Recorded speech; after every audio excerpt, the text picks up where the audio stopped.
أعوذ بالله من الشيطان الرجيم بسم الله الرحمن الرحيم الحمد لله رب العالمين بارئ الخلائق أجمعين والصلاة والسلام على أشرف الأنبياء والمرسلين سيدنا ونبينا وحبيب قلوبنا وطبيب نفوسنا وشفيع ذنوبنا أبي القاسم محمد اللهم صل على محمد وآل محمد ثم الصلاة والسلام على آل بيته الطيبين الطاهرين المظلومين واللعنة الله على أعدائهم أجمعين من يوم عداوتهم إلى يوم الدين أما بعد فقد قال الله تبارك وتعالى في كتابه وهو أصدق القائلين بسم الله الرحمن الرحيم الله يبدأ الخلق ثم يعيده ثم إليه ترجعون صلوات على محمد وآله اللهم صل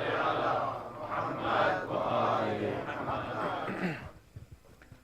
Tonight is our sixth night and the sixth discussion on our subject, which is the origin and the return.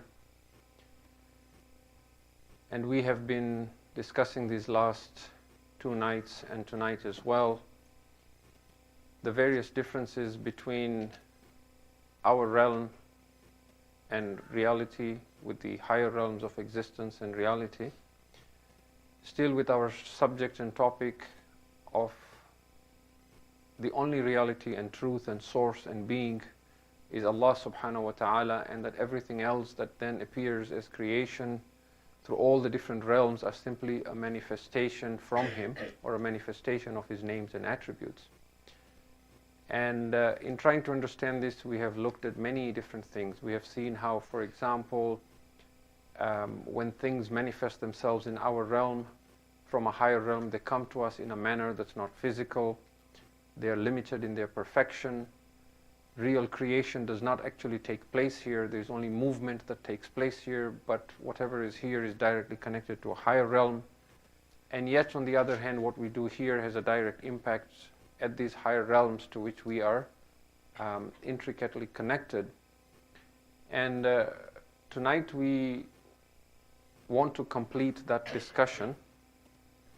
And so the 10th and the final point that we want to mention is that the universe as a whole, our realm, as well as everything else that manifests from Allah subhanahu wa ta'ala, in reality is in a state of flux, is in a state of motion. It is not standing still and constant. And nothing really is as solid as we imagine it to be, as it appears to be. Some Muslim mystics are of the opinion that if you attain a level of enlightenment where you see that everything is connected to each other, you will also get this sense that the entire creation actually appears and then vanishes and then reappears and then again blinks out of existence. It might be very, very minute or very too small to notice as such, but everything ceases to exist and then re-exists constantly because it's a manifestation and it is in flux and in constant motion. And one perhaps example that we might be able to give in order to understand this is the case of the stars. If you speak to astronomers, they will tell you that some of the stars that you look at now, these stars actually ceased to exist thousands or millions of years ago. But the light that started traveling from them, because they are light years away, that light is still traveling and reaching us. So we continue to see that star blinking, and perhaps for the rest of our lives we'll see that star blinking, but that star actually ceased to exist a long, long, long time ago. And it will continue giving out its light even long after we are gone. But all you're seeing is the remnant of that star that has been traveling as light through, space. What we want to do tonight is try and bring in a little bit of science. This is something I had promised with a disclaimer to say I'm not a scientist, so whatever I say tends to be corrected. But we want to see the opinion of scientists, at least in terms of the general knowledge that we all have as laymen, and see how much of this actually validates what we have been discussing all these nights. So we start with this question to say that You keep talking of emanation, you keep talking of manifestation, you keep talking of the fact that God is the only reality. But when I feel the things around me, everything seems to be real, solid, independent, tangible. You know, my body, the walls, the tree, the mountain, everything I see is solid. It seems like it's an independent reality on its own. It doesn't seem like it's just a manifestation or an emanation of something. So let's ask science. What does science say? The first thing that science tells us is that if you're talking about the human body, most of the human body is not even solid, it's fluid. If you look at, for example, this term we call body water, right? Search for body water. You will find that a newborn infant, 75% of it is body water. An adult is about 65% fluid or water. And then, of course, there is a disagreement and a variation. You will see, for example, the female body is 50 to 55% fluid or water. The male body is 60 to 65% and so on. But most of your composition is water. That means if we sucked all the water and fluid out of you, just like vacuuming it out, you would shrink and there'd be only like 35% of you left. That's the first thing. The second thing is, when we probe and ask scientists more, they say actually the skin on your body is made up of tissues. Okay, I'm using again layman terms. And if you break it down further, you have cells. And if you break it down further, you're made up of atoms. We all know this, right? Unless they've changed science, radically from the time I went to school. But it's all atoms. And then these atoms, 99.999999% is empty space. So you're made up of atoms. That atom, the mass in it is 0.0000000 whatever 1%. And then that atom is made up of particles like neutrons and protons and electrons. And then the electrons are made up of subatomic particles that they call leptons, I think. And neutrons and protons are made up of other subatomic particles that they call quarks, right? So when you now begin to relook at your perception of what is solid, what is real, science is telling you you're just a bunch of atoms held together. Now, there are people who have tried to study then what is it that is holding us together and giving us shape or giving us form. And so they start looking at it and they say that the organic matter that creates your form or gives you your body, it is actually something that we can measure its frequency, like sound frequency. And it matches a sound frequency that is the equivalent of 570 trillion hertz. And a hertz is measured as vibrations per second, which therefore means that your body is made up of atoms that are vibrating at a rate of 570 trillion vibrations per second. And because this number is so immense that you cannot imagine, therefore it appears to you as if these atoms, most of which is empty space, most of it is empty space, but whatever is there that is solid or mass that you think is mass, it is vibrating against each other with such rapidity and such high frequency, it appears to you that it is solid. There's no religion here, there's no philosophy here, there's no metaphysics here. This is a simple science. I mean, some of it from what I learned, some of it what I pulled out of the internet that I think is reliable. But by all means, go speak to your science teacher, to your university professor, to the scientists and the doctors we have in the community here, and see, they might even tell you things that are even more amazing than what I am telling you. Now, one of the things that scientists noticed is that for some strange reason, the mass of these subatomic particles do not weigh the same. Some of them have a greater weight than others. And they haven't been able to figure out why, if everything is made of atoms, that's made of electrons and protons and neutrons, that's made of leptons and quarks, why is it that some have such immense amount of mass and some don't have any mass at all? So in 1964, There was a doctor by the name of Dr. Higgs who came up with a theory. His theory was that the entire universe is covered by an energy field. There is an energy field.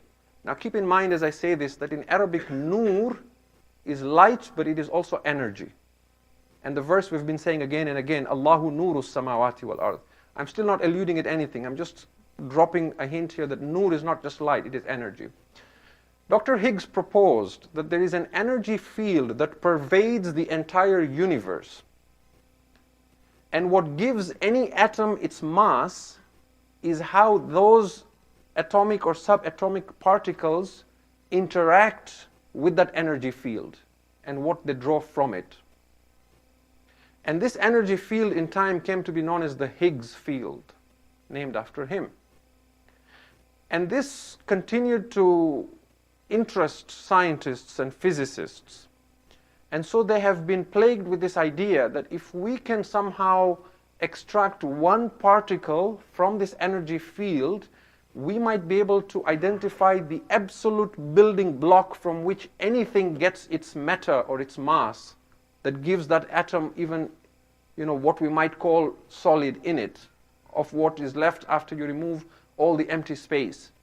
Right? So if we slow down the vibration from 570 trillion to be able to see that atom and separate all the space, whatever is left of it, what is it that is giving what is the particle that is giving matter its mass? And because of this, they began searching for this particle. Now its scientific name is the Higgs boson, but guess what is the layman's term for it? The God particle. The God particle. And this was big news, 2012 and so on, isn't it? You all know about the Hadron Collider, the atom smasher, right? What are we trying to do? We're trying to find the absolute particle that gives anything its mass. That is what is eluding people. When you keep all this in mind, and then all the documentaries you've seen about the string theory and all these other things, right? You begin to see that what we are talking about, emanation, manifestation, Allahu nuru samawati wal ard, it doesn't seem such a far-fetched and a wild idea. Because we are not saying that we are a figment of imagination or we're not real. We're just saying that we're not as solid and as real as we think we are. That we are an emanation from a higher source, from one source. That source we call Allah, but you could call it being, consciousness, whatever you want to call it. And so, scientists are spending millions of dollars trying to find this. And we need to ask ourselves that if different things in existence are simply made up of different atoms and subatomic particles that are simply vibrating at different frequencies, then what is it that is giving consciousness to us and to everything else that has consciousness? What is it that makes us sentient beings? Is it simply the brain in our heads and the self-consciousness and identity of I that is created through conflict at the time that I am born? Essentially, when you think about it, the whole universe, including ourselves, are simply swimming in an ocean of energy. Now, you can call that energy anything you want. You can call it nur, you can bring in the string theory, you can wait for scientists to discover, God particle. There's an interesting, fiction or novel written by Scott Adams, who is known more for his, comic strips and so on. But he also writes books that tickle the brain, and he has a book called God's Debris, which I don't want to sort of give a synopsis of because you might think I'm subscribing to the idea that he has in this God's Debris. But for those of you who have seen that book, it sort of plays a little bit into what we're talking about, the idea that everything in the universe is made up of, if there is a particle it's made up of, it would be God. If God was solid or real, then the building block, what we said yesterday, the space that gives anything the sense of room that allows things to come into existence or have any consciousness is from Allah. And that also is not the essence of Allah. It is not the dhat of Allah, which we said is unmanifested and unknowable.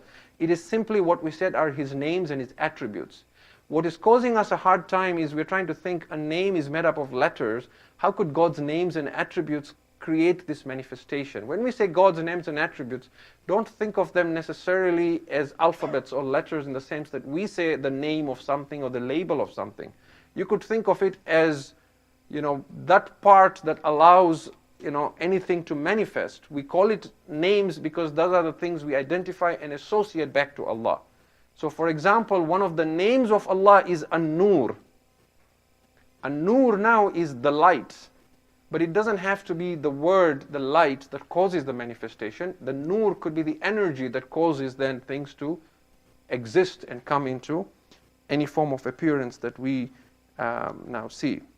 So now if I go back and I say that everything in the universe is simply blinking in and out of existence, or simply vibrating at a certain frequency, at a certain rhythm, which is the rhythm of Tawheed, and I talk of a Tawheed-based ontology, what now do you think is more real to you? The idea of an emanation and manifestation, or the idea of solid, independent realities? It seems, at least up to this point, science is on my side. So everything begins to change now. We now begin to look at things differently.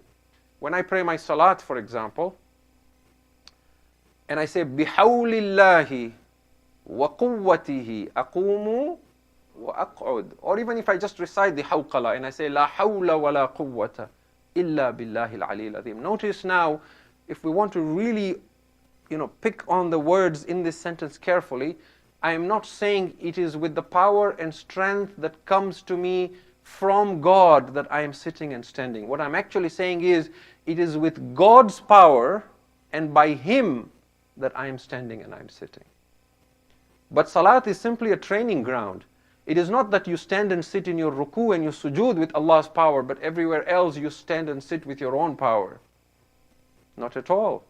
بِحَوْلِ اللَّهِ وَقُوَّتِهِ أَقُومُ وَأَقْعُدْ is even now, because right now you are sitting because of God's power. Otherwise you have no ability to even sit or lie down or stand or have any form of existence. Now, let me try again here, once more, just to sort of try and make this a little more comprehensible. Let us suppose we took every one of the names of Allah and said every one of these names is a source through which we acquire different forms of energy and different abilities. And we say that Allah has not 99 names or 1,000 names, but millions and millions of names. Can we now begin to see how we can draw from different sources for everything we do? Let us take an example. Let us suppose there is an enlightened man, someone like Amirul Mu'mineen Ali ibn Abi Talib, salawatullahi wa salamu alayhi. Why do I mention him? I mention him because he has a tradition in which he says, I have never seen a thing except that I have seen Allah before it, and I have seen Allah after it, and I have seen Allah above it, and I have seen Allah below it. What does he mean? That whatever I see, I only see Allah interacting in everything I see. So let us suppose you have someone like him, an enlightened being, and he's watching another human being living a life and moving through life. What is he seeing? He sees the man walking down the street. What he sees is Al-Qadiru playing itself out, because it is with the power of God that the man is walking. The man is looking around. As he's looking around, what he sees is Al-Basiru is manifesting itself, because whatever you see, any form of vision, ultimately comes from him. And the man is listening to the sounds around him. Those are coming from As-Sami'u. Now as he's walking, he sees a beggar on the side of the road sitting there and asking for some help. Now the man feels some compassion in his heart. That compassion is not any inherent goodness that comes from him. It is Al-Hannanu that is manifesting himself. So he puts his hand in his pocket to remove some money, and that is Ar-Razzaqu playing itself out, because that wealth came ultimately from Ar-Razzaq. He takes out and he gives some change to the poor man. Now that is Al-Jawadu playing itself out.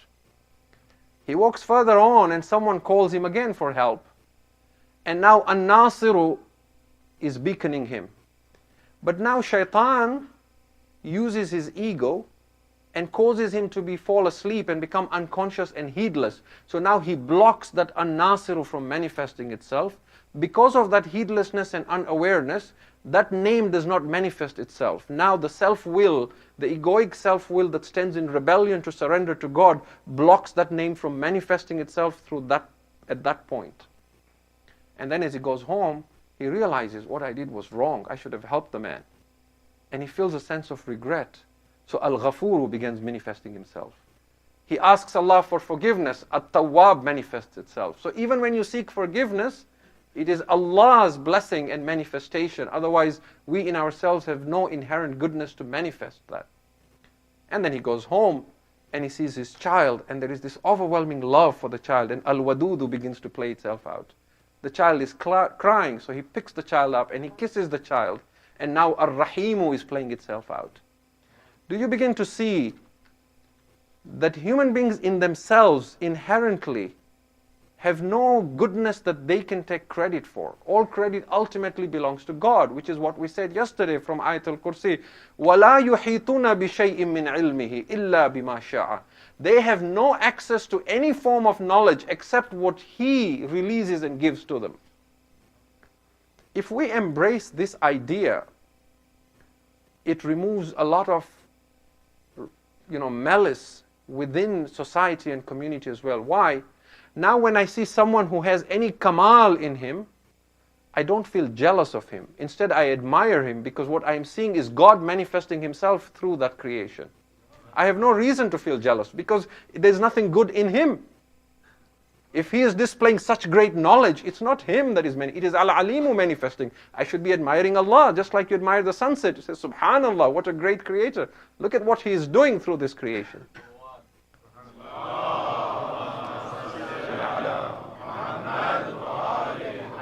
And then individually as well, I have no reason to feel proud. If I see something great about me, whether I am very generous in helping others, or whether I'm very knowledgeable, or whether I'm very good looking, or whatever it is, when I embrace these ideas, I begin seeing that there is only Allah manifesting His names through different creation. There's no reason for me to take credit for it.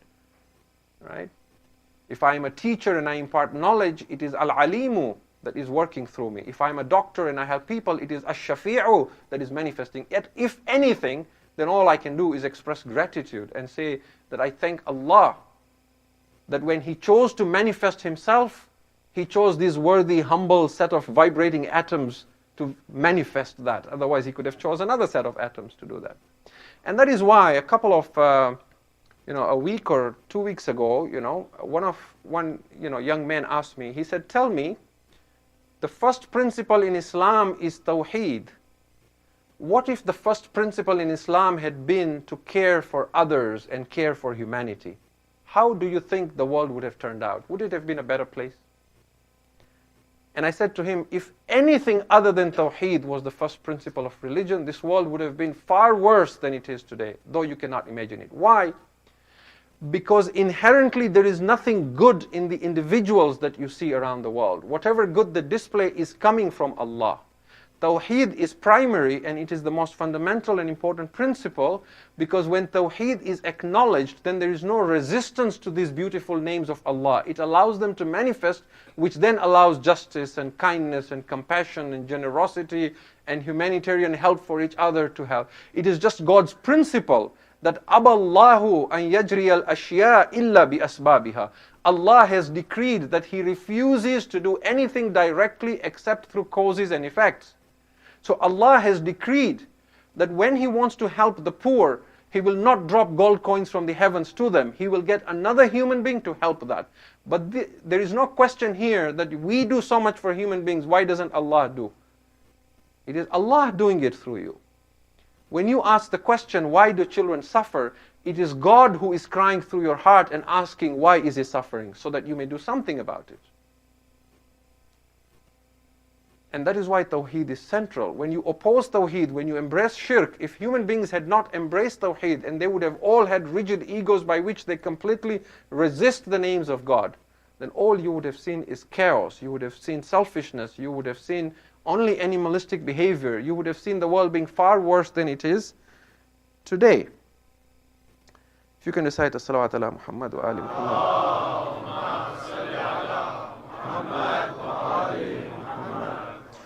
So when we speak about science standing in opposition to religion, and you notice how we are so enamored by science, that up until now, when I was trying to prove everything desperately from Quran and Hadith, we might have still been thinking, sounds like a good idea. I don't know if I'm convinced. But once I bring in science and I talk about atoms and I talk about the Higgs field and suddenly it seems to make sense and everybody's thinking, he's got a point. There's probably something here, right? And I will bring this up again in a couple of nights to show you how human beings went from this disenchantment with science, with religion, and being so skeptical and cynical about religion, and being so enamored by science. And does science really give us conviction, or does it give us more doubt? Science has a very important role to play. In no way am I bashing science. Science is something that Islam, in fact, encourages. But what I want to say here is that the whole idea of religion and science standing in opposition is actually coming from the fact that religion had a clash with the church, not with religion, not with Islam. There was a time when the founders of science, the inventors of science, people like Newton and Galileo and so on, were devout Christians. But what they discovered stood in opposition to what the church was preaching. They were saying things like the earth is not the center of the universe. And because there was this collision between these religious people who were trying to, on one hand, struggle with what they were discovering through their observation of nature and what their faith was telling them, and their persecution, that led to people moving away from science, and then church and state being separated. And then this whole idea that science and religion do not go together. But they in fact go very well together, and we shall talk about this. On one hand, we owe gratitude to science because science has helped remove a lot of superstitions and myths that human beings lived with for a long, long time. And it has offered us many solutions, obviously, to a lot of the problems we have in life, new discoveries in medical science, in technology that has made life easier for us. On the other hand, science has also has brought humans to a point where they tend to doubt everything that comes from religion, to be skeptical and cynical about anything that is faith-based. You can't have faith in everything. You don't, in fact, have faith in anything unless you can prove it in the lab. Okay? And so, in a sense, they threw the baby and the bathwater out. And what is interesting, though, is if you look at the history of science, you will find that a lot of the discoveries in science were actually inspired by religion. Because, as I said, a lot of the early scientists were religious people. And when they went about their religion, when a scientist sits back and says, today when a scientist wants to, explore something new, they probably don't have a shortage of things. They're probably thinking, well, let me find a cure to Ebola, or let me find this, or let me find that, or let me find a way to make life easier for this or that. But back in the day when science was still new, and not new, but still not acknowledged and given the respect it does today, and you spoke of natural scientists, the thing that was giving these early scientists their zeal and their motivation and their inspiration was religion. What they were trying to do was to see if they can use science to prove what their faith was teaching them. And if it wasn't for religion, and if it wasn't for philosophy and what they were being told in the church and in their faiths, they would not have had the source and the inspiration to go about discovering and looking at those areas that they did, from which we were then able to find out so much that we did. Like, for example, if religion was saying that the earth is the center of the universe, that became an inspiration to say, can I prove this? And that then led to the discovery that we're not actually the center of the universe, and in fact, with our sun and our planets and our entire galaxy, we're a grain of sand in one small corner of the entire universe, right? So, we owe a lot to science, but we also have some issues when we try and pitch this to and say that science comes before religion. And I will come back to this, inshallah, in a couple of nights. If we could recite a salawat ala Muhammad wa ali Muhammad.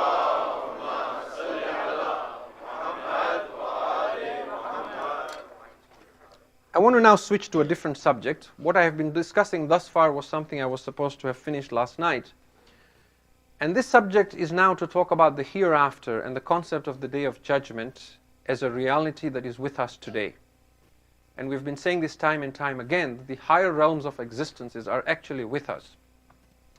One of the advantages of this whole concept that we have been discussing is that it brings to focus the idea of the exoteric being an illusion, meaning that the outward realm that we see is not as real as we think it is, and that there is a greater reality that lies beyond this. Materialists oppose this idea. Materialists say it is only what you see with your five senses and what you can rationalize with your mind after you observe with these five senses that is real. This idea of God and religion and angels and demons and heaven and hell, these are all myths and legends and imagination going wild and just things that have no place in the world today. The Quran obviously disagrees with this. Quran repeatedly says, "Alladhina amanu, alladhina yu'minuna bil ghayb." It describes in the opening verses of Surah Al-Baqarah that the sign of the faithful are those who believe in the unseen. And again at the end of Surah Al-Baqarah, where it tells the faithful to declare their faith, it describes it as kullun amana billahi wa malaikatihi wa kutubihi wa rusulihi, that we all say that we believe in Allah and His angels and His books and His messengers and so on. And repeatedly the Quran talks about alladhina yu'minuna billahi wal yawmil akhir, those who believe in God and who believe in the last day. Converse to this though, the Quran says that those who deny it, on the day of judgment, when they are awakened to this reality, it will not be a reality that was far removed from them, but they will come to realize that it was with them.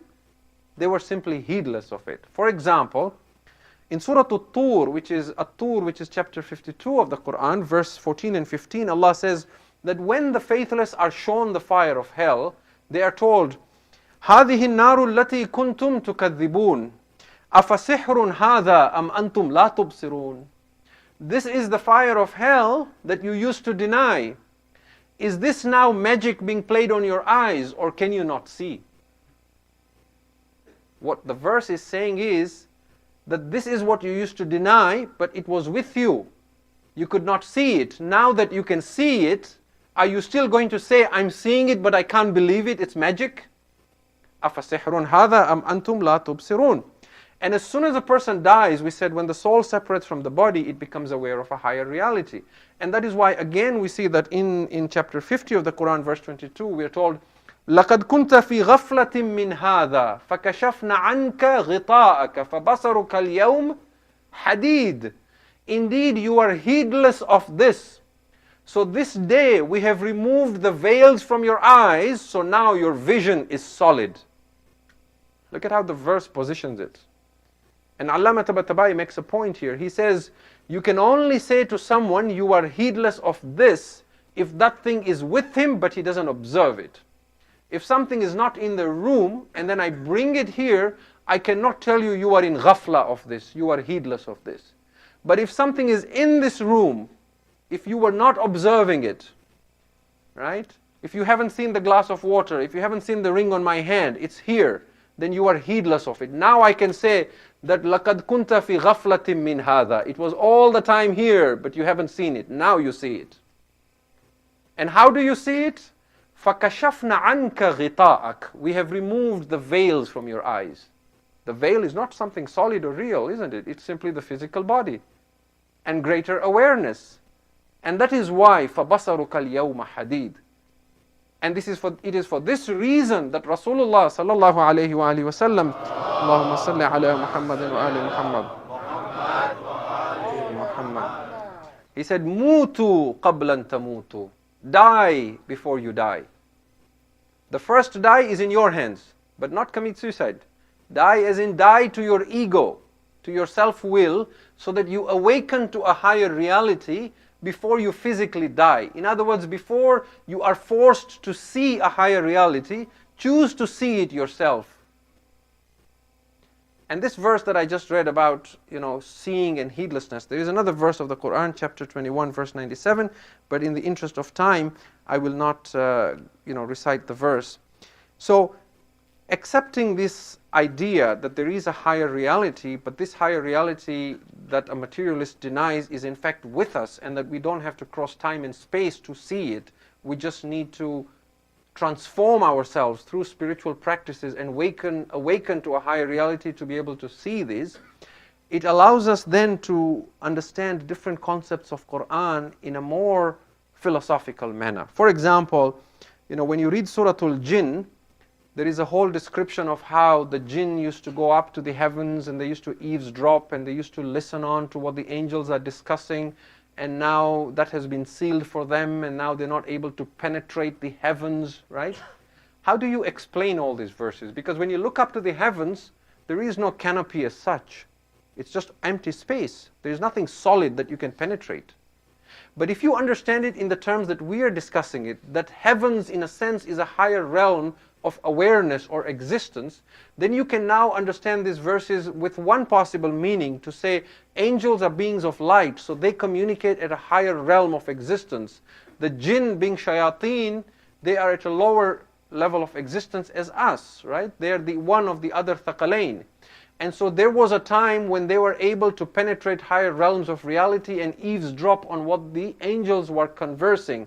And now that has been sealed off to them, so that now they do not have access to this higher form of reality, as an example. Or for example, when the Quran repeatedly says, إِذَا السَّمَاءُ انشَقَّتْ, on the day when the heavens is torn apart, is rent asunder. In what sense is the heavens rent asunder? There may be some physical meaning to it, just like we are a manifestations of God's name, but we appear in some physical form, and the heavens might have a physical form in which the renting asunder might be in the sense that the sun loses its light and the stars fall away and so on and so forth. But another esoteric meaning of it, إِذَا السَّمَاءُ انشَقَّتْ, when the heavens are rent asunder, would mean when these realms of higher reality, when these higher levels of consciousness and awareness is torn apart and becomes accessible to those who are of this world.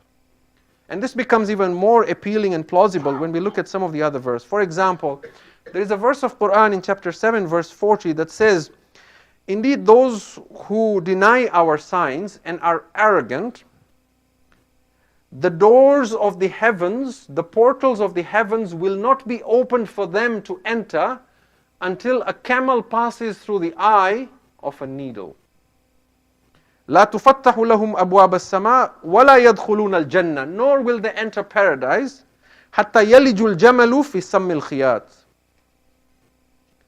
So now we are beginning to think that maybe there is actually a door up there, or a portal that opens up, and you have to open the door to go to Jannah.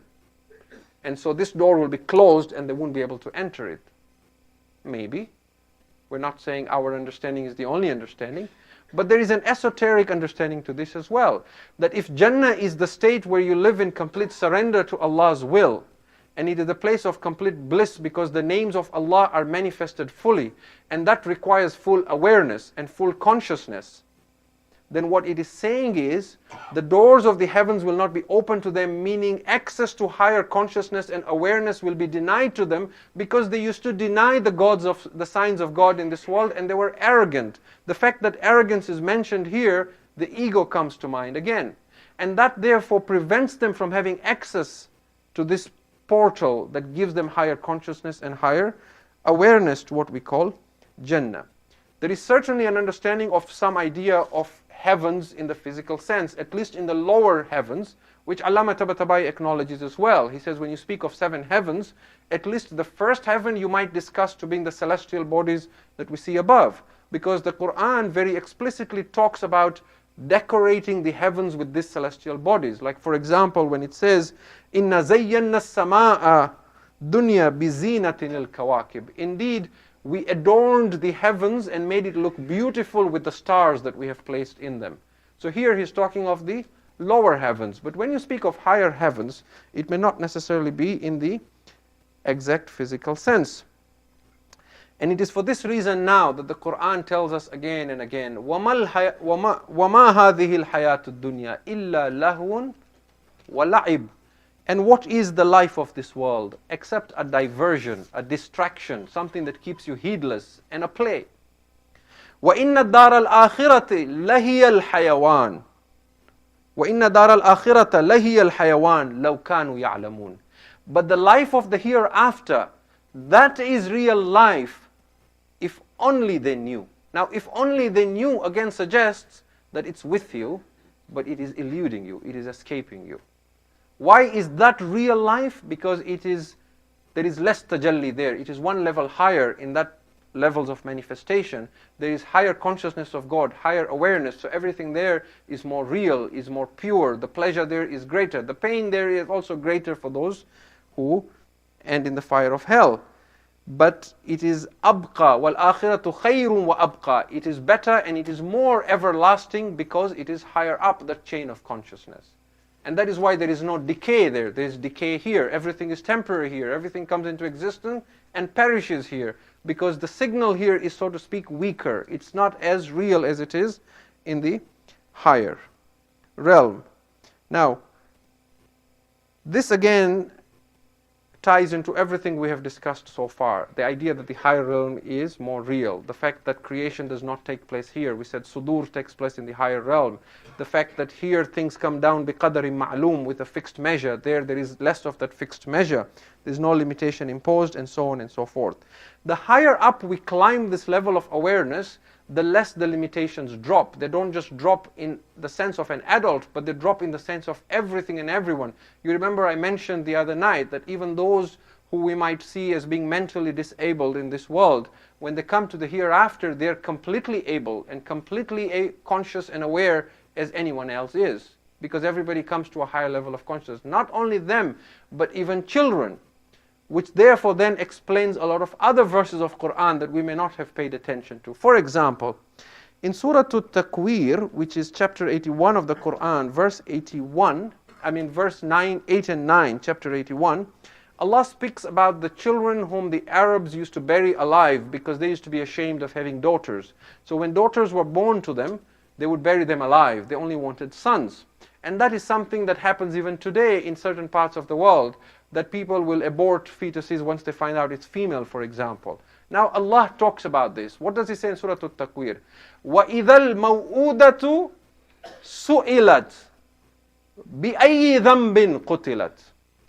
On the day when the newborn will be asked, for what sin were you killed? I created you. Who killed you? بِأَيِّ ذَنْبٍ قُتِلَتْ. Allah does not say, we will ask the parents, for what sin did you kill him or kill her? He says, we will ask the infant. Now, from our understanding of reality, an infant does not have the maturity and the complex thought to be able to even understand the question, let alone answer it. But Allah is saying, we will ask the infant. This should occur to us, right? How is Allah going to speak to the infant? Now, we subliminally already know this, that He is going to be able to speak to the infant, because at that realm, even the infant has full consciousness, has full awareness, has full maturity, and is able to communicate with its Lord just as you and I are able to do that. And therefore, when Jesus, peace be on Him, speaks from the cradle in this world, it is a miracle. Why is it a miracle? Because He is manifesting something that belongs to another realm. But on the day of judgment, it is not a miracle because every infant can speak like Jesus. When Musa alayhi salam speaks with Allah here from the burning bush, it is a big miracle. He's given a title, Kalimullah. But Yawmul Qiyamah, everyone is Kalimullah. Every one of us is now talking to reality one-on-one, is talking to being and consciousness one-on-one. Why? Because now we have moved up to a higher level of awareness, where we're now able to comprehend reality with greater glory and with greater awareness. Does that mean that the only thing that is separating us from experiencing higher reality is conviction and knowledge and awareness? Yes. There is one limitation that we said, that there are certain things that this realm cannot comprehend, cannot take. But for the most part, the levels that we can comprehend, at least the one level above us that we refer to as Alamul Malakut or Alamul Barzakh, the only thing that is separating us is that level of conviction and awareness. But it cannot come, as we have said time and time again, through reading books, through listening to lectures, through ratiocination. It can only come when you can transform yourself as a being through spiritual practices, through a spiritual journey, through sayr and suluk. That is when this can become possible. And it is for this reason that Rasulullah sallallahu alayhi wa sallam, Allahumma salli ala Muhammad wa ali Muhammad wa ali Muhammad, he said, paradise is nearer to you than your sandal straps, and so is the fire of hell. Paradise is closer to you than your sandal straps, and so is the fire of hell. These are traditions to think about. I have two incidents that I was going to share very quickly, but I'm not sure how much time I have, and I think I'm running out of time. I might actually leave this for tomorrow and sort of continue from this. What I will do actually is simply, if you're going to recite a salawat ala Muhammad wa ali Muhammad.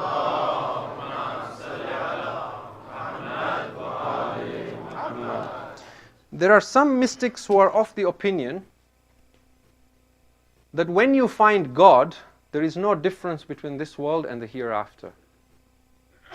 And this statement again is profound. It can raise other questions and cause some misunderstanding, but if you take it in the light of what we're discussing, you begin to understand. And so therefore, in a conclusion for our discussion tonight, I want to just mention, a couple of things so that we see yet another benefit of understanding our faith through philosophy and through metaphysics, how it solves a lot of questions and issues that we don't understand. A lot of times we hear things in history, in tarikh and in masa'ib, that we question and we say, well, this is not something we should be saying from the pulpit because people will ridicule us, they'll laugh at us, they'll say, this does, in this day and age, you surely can't be believing things like this, right? And I want to show you how philosophy, metaphysics, and what we're discussing can actually help and understand this. For example, when we recite the Masa'ib of Muharram, the 2 months and 8 or 9 days, we say certain things. And a lot of us, alhamdulillah, out of faith, we take that in the right spirit. But I want you to also understand that there is truth in what we're saying. It is not simply an emotional statement, right? One of the things we say is that when Imam Hussein alayhi salam left Medina, I have not come to Masa'ib yet, I'm just still explaining my subject here. That when Imam Hussein alayhi salam left Medina, we say that his mother left Medina with him. And we say when he came to Karbala, there were many instances where a voice of his mother crying and weeping was heard. Now, young people will ask this, right? That she wasn't physically present there. How can you say something like this? Another thing that we mention is that the spirits of the Anbiya were all present in Karbala and witnessing the massacre, right? Again, the question comes as to how this was happening. Another thing we hear in Masa'ib is that when the prisoners were being taken from Karbala to Kufa, we hear this incident where the daughter of Imam Hussein alayhi salam falls off the camel, and then Zainab alayhi salam goes looking for Sakina, and she finds a lady. Now, it's not just hearing a voice. Now she sees a lady who is covered, who is holding the child. And the lady, we're told, is her mother, right? Fatima alayhi salam again is seen, but now we are seeing, Allahumma salli ala Muhammad wa ala Muhammad. Now we are seeing a physical manifestation. Another even more common and popular incident that we mention is on the night after Ashura, when we talk of Sham-e Ghariba. We mention this incident where Zainab alayhi salam sees her father coming on a horse, right? And then she asks him not to come forward. And when he puts up his veil, she sees that it's Ali, right? Now, when you ask people who are opposed to philosophy and metaphysics, explain this to me. There are only two answers they will give you. One answer they'll give you is that this narration is fabricated. It's not authentic. The other explanation they will give you is that Zainab alayhi salam fell asleep and she saw this in a dream. It was a vision, but it wasn't actually true that happened, isn't it? Now I offer you a third possibility with what we are saying.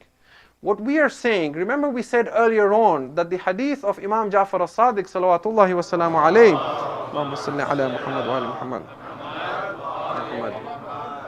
He says that when people leave this world and they come to this next realm of existence, alamul Barzakh, this alamul Barzakh exists with us in this world. And Imam Ali alayhi salam used to go to Wadi Salam and speak to the spirits of the dead. Right? And the sixth Imam said that if you see the spirit of someone who has passed away, you will recognize him. It will be as if you are seeing the person himself. The only difference is that because we don't have that higher level of consciousness, therefore we are not able to see the spirits of those who have passed away. There are so many traditions of people who are traveling in the night. They stop momentarily by a cemetery at night. They have a vision, and they momentarily see like all the spirits of the dead sitting on their graves, and they walk around and they talk to the spirits of the dead, right? You've heard of all these incidents.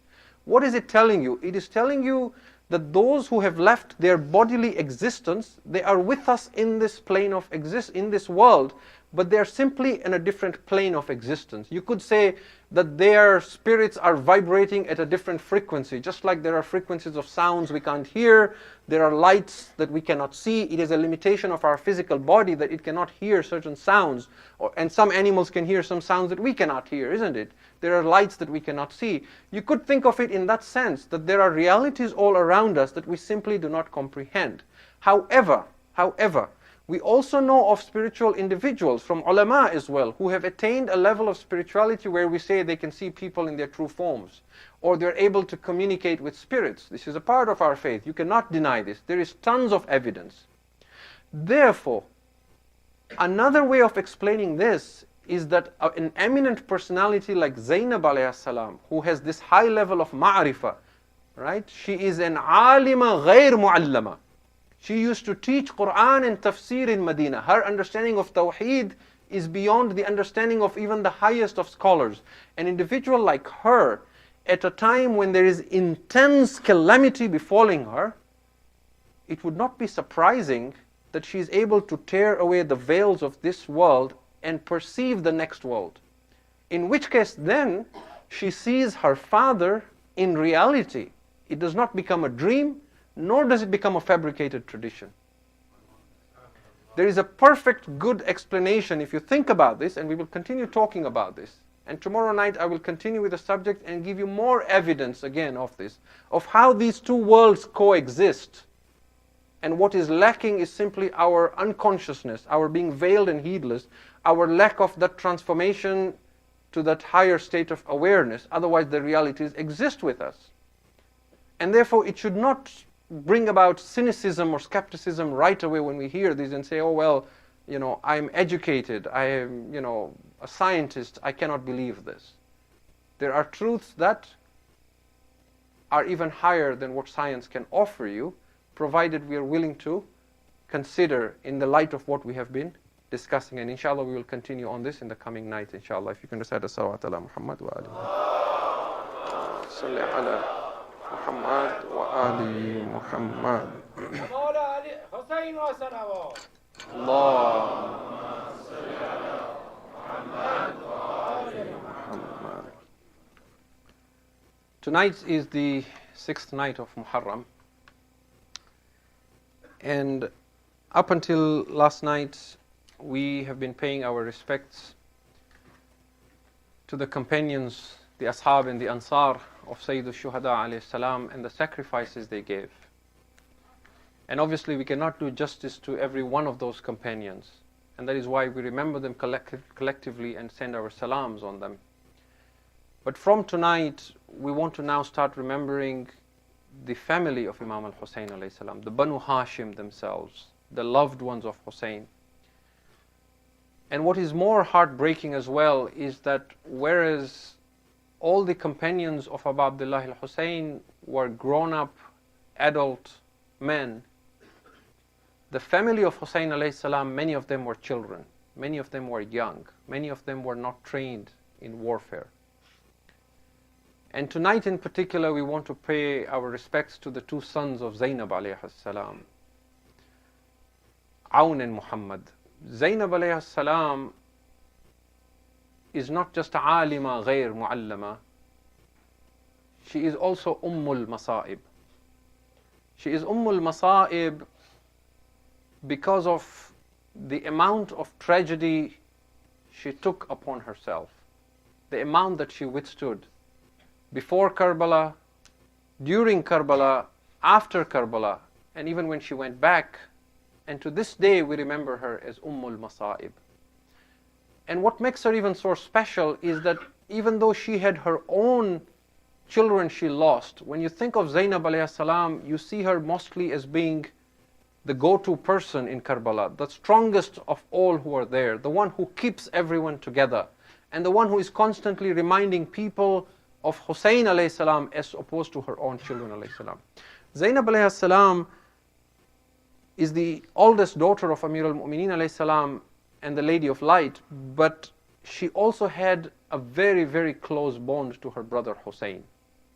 Her relationship to Imam al-Hussein alayhi salam was so close that they were inseparable from childhood. Some of the Arbab of Azah say that when Zainab alayhi salam was a baby, if she were ever to cry and become restless and no one could calm her down, they would give Zainab alayhi salam to Hussein. When Hussein would hold Zainab, she would calm down. Zainab alayhi salam could never imagine a time when she would live without her brother Zainab alayhi salam, without her brother Hussein. And that is why we are told that when Imam Ali alayhi salam married Zainab to Abdullah bin Ja'far, one of the conditions he put to Abdullah bin Ja'far, he said, "Oh Abdullah, I am giving you my daughter Zainab on the condition that you will never separate her from Hussein. That wherever Hussein goes, Zainab will go." And Abdullah had agreed to this because Amir al-Mu'mineen's vision was on Karbala. He knew there will come a time when she will need to go with Hussein. And sure enough, that day came when Zainab alayhi salam left and came to Karbala with Imam al-Hussein alayhi salam. Zainab alayhi salam brought her two sons, Aun and Muhammad. Abdullah bin Ja'far was too ill in Medina to travel, and he gave these sons to Zainab alayhi salam. On some accounts, they had actually gone to Mecca. She had gone to Mecca with Imam Hussein, and Abdullah bin Ja'far later on sent these two sons with someone to Mecca and said to Zainab, "I'm not able to come, but I send you these two sons to help Hussein in Karbala and wherever he's headed towards Kufa." On the night of Ashura, we are told that when the Ashab and Ansar were gathering together, giving each other encouragement, busy in prayer and worship, and there was the sound of humming and prayer, Imam al-Hussein alayhi salam decided to walk around the Khayyam. And he began walking around the tents and watching and listening at what is happening. At one point, he came to a tent where he saw his sister Zainab alayhi salam. She was sitting with her two sons before her, Aun and Muhammad. These are young boys, one is 9 and one is 11. And she's talking to them and saying, "Look, my sons Aun and Muhammad, tomorrow a battle will ensue between us and the Yazidis. You are young, but you must not hold back your lives from going to fight for your uncle Hussein. Look, Aun and Muhammad, you are the sons of Jafar al-Tayyar, and you are the sons of Ali bin Abi Talib. You are the grandchildren of Jafar al-Tayyar and Ali bin Abi Talib. Do not shame me before my mother Zahra yawm al-Qiyamah.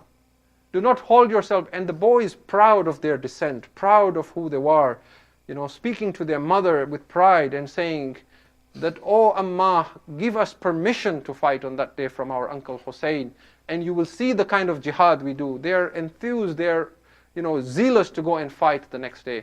But when the next day came on the day of Ashura, in the morning of Ashura, the Ashab went to fight, and after Dhuhr, as the family began going, and the brothers of Abul Fadl al-Abbas went and became shaheed, and Ali al-Akbar went and became shaheed, and Qasim went, we are told that the sons of Zainab alayhi salam repeatedly came to Imam al-Hussein alayhi salam for permission. But every time Hussein saw Aun and Muhammad coming, he turned his face away. Hussein did not want to give the boys a chance to even ask for permission. When they realized that no matter what they do and from whatever direction they came, Hussein would not acknowledge them, they went back to their mother and said, "Amma, our uncle Hussein does not acknowledge us. We try to keep going for permission, but he will not speak to us." Now look at the mothers of Karbala, our salam to Masa'ib. Look at what Zainab did to prepare her sons. She put on new clothes on Aun and Muhammad. She put kohl on their eyes. She gave them swords in their hands. The swords were even larger for them to carry. They began walking on both sides of Zainab. When Hussein saw Zainab coming with the boys dressed, he knew what was about to happen. They began having a discussion on this. Zainab kept insisting, "Hussein, my sons have to go for jihad." Hussein kept saying, "Oh Zainab, you will need these boys after me." Zainab kept insisting, "No, they must go, my brother Hussein." Hussein at one point said, "Maybe Abdullah bin Jafar is not radi with this." Zainab said, "But no, Abdullah himself sent them." When Hussein finally gave in, he held the boys and he hugged them and wept. Then he said to Abbas, "Abbas, prepare these boys for jihad. Look at how young these boys are. These boys are so young, they have never experienced war. Abbas is teaching the boys. He says, look, Aun, when someone attacks you from the right side, this is how you defend yourself. Look, Muhammad, when someone attacks from Maysara, this is how you defend yourself. When someone attacks from Maymana, this is how you defend yourselves. Allah, Allah, these boys are so young. These boys are so precious. These boys are so fragile that the Arbab of Azah said that when it was time for them to go to the Maidan, they were not even able to get onto the horse themselves. Hussein and Abbas had to lift the boys and place them on the horse.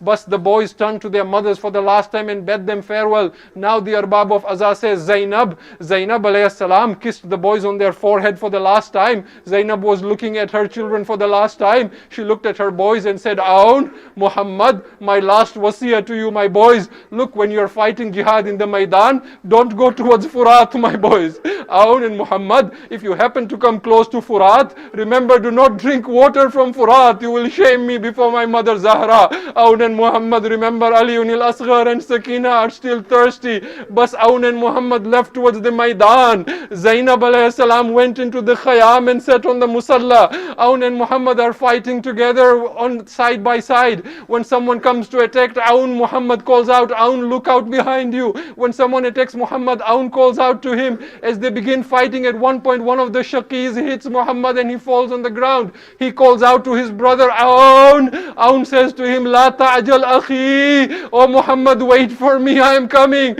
Aun begins to fight, but when Aun falls, the Arbab of Azah say, Aun calls out to his uncle Hussein. He says, Adrikni ya amma. The Arbab of Azah say, Hussein. When Hussein heard the voice of Aun saying, Adrikni, the color on Hussein's face changed. Hussein became pale. Hussein stood up with Abbas. They ran to the Maidan. One of them brought Aun's body and one brought Muhammad. Shaykh Abbas Qumi in his Nafasul Mahmum says, Shaykh Abbas Qumi, he says, every shaheed who came from the family of Banu Hashim, when the body of Aliun al-Akbar came, when the body of Qasim came, every one of the bodies that came back from the Maidan, the women would come out of the tents doing matam, and in front of them Zainab would be leading them. Zainab would come out and call, Wa walada, wa qillata nasira, wa akbara, wa qasima. But Shaykh Abbas Qumi says that when Aun and Muhammad's body came, the women came out doing matam, but Zainab did not come out of the tent. Zainab does not want her brother to be ashamed. Zainab is in sujood doing Rabbana taqabbal minna hadha al-qurban. Zainab did not cry for Aun and Muhammad. Sham-e Ghariba came. All the women cried for their children. Zainab cried for Hussein.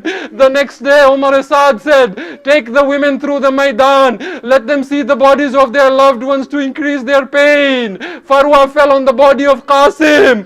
Kulthum fell on the body of Abbas. Zainab did not fall on the bodies of Aun and Muhammad. She fell on the body of Hussein and said, Wa akha, wa madluma. Zainab went to Kufa. She did not cry for Aun and Muhammad. Zainab went to the prison of Sham. She did not cry for her sons. Zainab was released from the prison of Sham. The heads were given back to the family of Ahlul Bayt. The women of Sham began asking, why is there no one crying for these two children? Is their mother not alive? Zainab did not cry for Aun and Muhammad. Zainab went back to Medina. Zainab went to the Haram of Harjad. Yes, she said, Jadda, I have saved Islam and come back. But she did not say, Rasulullah, I lost my Aun and Muhammad. Zainab went to the qabr of Fatima. Yes, she said, Mother, if there was no ghair mahram, I would show you the marks of ropes on my hand, and I would show you the lashes of shimmer on my back. But Zainab did not say, Amma, I lost my Aun and Muhammad. But when Zainab went back home, and Abdullah bin Jaffer saw an old lady standing outside his house, and he said, Hallaki haja ya amatillah. Then Zainab lifted her niqab and said, Abdullah, Zainab's back has been bent. Zainab's hair has turned white. You do not recognize Zainab anymore. Abdullah, my condolences over your son Aun and Muhammad. I do not know how Zainab entered her house again. But perhaps when Zainab saw the room of Awman Muhammad, then Zainab must have sat on the floor and cried, Wa walada, wa awna, wa Muhammada, wa ghurbata. Matame Hussein, Ya Hussein, Ya Hussein.